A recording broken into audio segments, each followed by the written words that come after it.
Hello friends, പത്രം നമ്മൾ എല്ലാവരുടെയും വീട്ടിൽ വരുത്തുന്ന ഒരു സാധനമാണ്. നമ്മളിൽ ഒട്ടുമിക്കവരും അത് ദിവസവും വായിക്കാറുമുള്ളതാണ്. എന്നാൽ അവിടെ നമ്മുടെ എല്ലാവരുടെയും സമകാലീന കാര്യങ്ങളിലുള്ള അറിവ് വ്യത്യസ്തമാണ്. എന്തുകൊണ്ടാണ് ഇങ്ങനെ സംഭവിക്കുന്നത്? IAS പോലെയുള്ള കോമ്പറ്റീറ്റീവ് എക്സാമിനേഷൻസ് ക്രാക്ക് ചെയ്യുന്നവർ പത്രം വായിക്കുന്ന ഒരു പ്രത്യേക രീതിയിലാണ്. ഇതാണ് effective news paper reading strategy. ഇന്നത്തെ വീഡിയോയിൽ ഏറ്റവും കുറവ് സമയം കൊണ്ട് ഏറ്റവും കൂടുതൽ അറിവ് ഒരു പത്രത്തിൽ നിന്നും എങ്ങനെ വായിച്ചെടുക്കാം എന്നതിനെ പറ്റിയാണ് സംസാരിക്കാൻ പോകുന്നത്. വീഡിയോയുടെ അവസാനം ഏറ്റവും എഫക്റ്റീവായി പത്രം വായിക്കാൻ കുറച്ച് അഡീഷണൽ ടിപ്സ്. അതിനു മുമ്പ് നിങ്ങൾ ഇതുവരെ ചാനൽ സബ്സ്ക്രൈബ് ചെയ്തിട്ടില്ലെങ്കിൽ ദയവായി സബ്സ്ക്രൈബ് ചെയ്യുക. തൊട്ടടുത്തുള്ള ബെല്ലൈക്കണിലും അമർത്തുക. ഇതുവഴി ചാനൽ പുതിയതായി വരുന്ന നിങ്ങൾക്ക് ഒരുപാട് ഉപകാരപ്പെടുന്ന self development, motivational and educational videos മിസ്സാവാതിരിക്കാൻ നിങ്ങൾ ഇത് സഹായിക്കും. ഒരു പത്രത്തിലെ ഏറ്റവും പ്രധാനപ്പെട്ട വാർത്തകൾ ആ പത്രത്തിന്റെ ഫ്രണ്ട് പേജിലെ ടോപ്പ് റൈറ്റ് കോർണറിലായിരിക്കും വരിക. സെക്കൻഡ് ഇമ്പോർട്ടൻറ്റ് ടോപ്പിക്സ് ഫ്രണ്ട് പേജിലെ തന്നെ ടോപ്പ് ലെഫ്റ്റ് കോർണറിലും. എല്ലാ സെക്ഷനിലെ വാർത്തകളും ഒരു ഇൻവേർട്ടഡ് പിരമിഡ് സ്കീം ആയിരിക്കും ഫോളോ ചെയ്യുക. അതായത് ഏറ്റവും പ്രധാനപ്പെട്ട ഡീറ്റെയിൽസ് ആ വാർത്തയുടെ തുടക്കത്തിലും പിന്നീട് ഓർഡർ ഓഫ് ഇമ്പോർട്ടൻസ് അനുസരിച്ച് ബാക്കി ഡീറ്റെയിൽസ് യഥാക്രമം താഴോട്ടുമായിരിക്കും എഴുതിയിരിക്കുക. ഇനി പത്രം വായിക്കുമ്പോൾ ഏതൊക്കെ ഭാഗങ്ങളാണ് ഒഴിവാക്കേണ്ടതെന്ന് നോക്കാം. Not so important portions. Number 1, party related news. BJP, Congress, communist അങ്ങനെയുള്ള പാർട്ടികളെ സംബന്ധിച്ചുള്ള ന്യൂസ് ഒഴിവാക്കുക. കാരണം ഇത് ഒരു കോമ്പറ്റീറ്റീവ് എക്സാമിനേഷൻസിലും നിങ്ങളോട് ചോദിക്കില്ല. Number 2, sports related news. ഞാൻ ആദ്യമൊക്കെ പത്രം വായിക്കാൻ തുടങ്ങിയപ്പോൾ ഏറ്റവും കൂടുതൽ വായിക്കാറുണ്ടായിരുന്നത് സ്പോർട്സ് പേജ് ആയിരുന്നു. പക്ഷെ പിന്നീട് എനിക്ക് മനസ്സിലായി UPSC പോലെയുള്ള പരീക്ഷകളിൽ സ്പോർട്സ് പേജിന്റെ എംഫസിസ് തീരെ കുറവാണെന്ന്. സ്പോർട്സിൽ വളരെ പ്രധാനപ്പെട്ട എന്തെങ്കിലും ഒരു വാർത്തയുണ്ടെങ്കിൽ അത് മാത്രം നോക്കുക, ബാക്കി സ്കിപ്പ് ചെയ്യുക. Number 3, political views. മോദി ഇങ്ങനെ പറഞ്ഞു, പിണറായി അങ്ങനെ പറഞ്ഞു, ഇങ്ങനെയുള്ള ന്യൂസും ഒഴിവാക്കുക.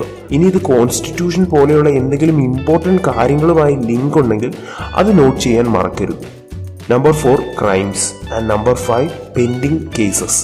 വിധി നിർണ്ണയിക്കാത്ത കേസുകളെ കുറിച്ചൊന്നും UPSC പരീക്ഷയിൽ ചോദിക്കാറില്ല. ഇനി ഏതൊക്കെ പേജുകളാണ് നിങ്ങൾ വായിക്കേണ്ടത്? FEBES+W എന്ന ഫോർമുലയിലുള്ള പേജുകളാണ് നിങ്ങൾ വായിക്കേണ്ടത്. Front page editorial, business, economics, science and tech plus world അഥവാ ഇന്റർനാഷണൽ. ഇനി ഈ പേജുകളിലെ ഏതൊക്കെ തരം വാർത്തകൾക്കാണ് കൂടുതൽ കോൺസെൻട്രേഷൻ നൽകേണ്ടതെന്ന് പറയാം. Number 1, international news. India China border problems പോലെയുള്ള ഇന്ത്യയെ അഫക്റ്റ് ചെയ്യുന്നതും അഫക്റ്റ് ചെയ്യാത്തതുമായ എല്ലാ ഇന്റർനാഷണൽ ന്യൂസിലും ഫോക്കസ് നൽകണം. Number 2, environment. EIA ഡ്രാഫ്റ്റ് പോലെ എൻവയോൺമെന്റിന് സംബന്ധമായ വാർത്തകളും സ്കിപ്പ് ചെയ്യരുത്. Number 3, supreme court or high court.